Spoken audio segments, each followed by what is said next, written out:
Hi అండి అందరికి. ఇది వర్క్ లో ఉన్నాను, భయపడకండి. ప్రజెంట్ అయితే మనం మూరింగ్ స్టేషన్ లో ఉన్నాం. చూడండి, ఇదంతా మూరింగ్ స్టేషన్. ఏకదమ్ ఫార్వర్డ్ అన్నమాట, దీన్ని ఫార్వర్డ్ అంటారు. అయితే ఇప్పుడు నేను వీడియో ఎందుకైతే చేస్తున్నా అంటే, మన ఇప్పుడు అర్జెంటీనా అంటే బ్రెజిల్ నుంచి స్టార్ట్ అయిపోయింది కదా, అర్జెంటీనా క్రాస్ చేసుకుని ఉరుగ్వే, అర్జెంటీనా క్రాస్ చేసుకుని చిలీ వెళ్ళాలి. ఓకేనా? అయితే ఈ రూట్ ఎలా ఉంటుంది మీకు చూపిస్తాను. చూడండి, ఇవ్వండి ఇటు కొండలు, ఇవన్నీ కొండలు, మేఘాలు చూడండి.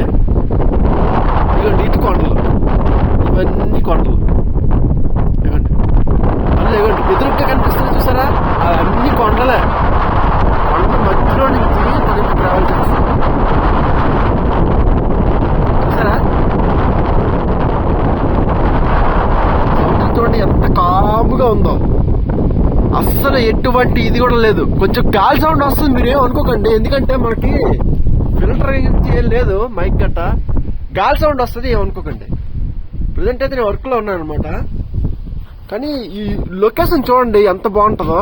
చూడండి, చూసారా, ఇటు కొండలు, అటు కొండలు, ఇవి ఇటు కొండలు. కానీ జర్నీ మాత్రం భలేగా ఉంటది. మీకు ఇంకో విషయం చెప్తాను. ఇప్పుడు మనం తిన్నగా వెళ్తున్నాము, ఇలా తిన్నగా వెళ్తున్నామా, ఈ చిలీ ఇలా క్రాస్ చేసుకుని అలా వెళ్ళిపోతే అంటార్కిటికా వెళ్ళిపోతాం. మనం తిన్నగా వెళ్ళిపోతే అంటార్కిటికా వెళ్ళిపోతాం. కానీ అలా వెళ్ళి తర్వాత ఇలా రైట్ కట్ తీసుకుంటాం అనమాట. అప్పుడు చిలీకి మళ్ళీ పైకి అలాగే వచ్చేస్తుంది, చిలీకి అటు. అలా ఉంటదండి జర్నీ. చూసారా, ఇది ఏకదమ్ మనం ఫార్వర్డ్కి వచ్చాం. అంటే షిప్ ఫస్ట్ ఉంటది కదా, అలా అనమాట. ఓకే అండి, జై హింద్. వీడియో నచ్చితే మాత్రం లైక్ చేయండి. కొత్తగా చూసే వాళ్ళు సబ్స్క్రైబ్ చేయడం మర్చిపోవద్దు. ఓకేనా? జై హింద్. వందే మాత్రం. భారత్ మాతాకి జై.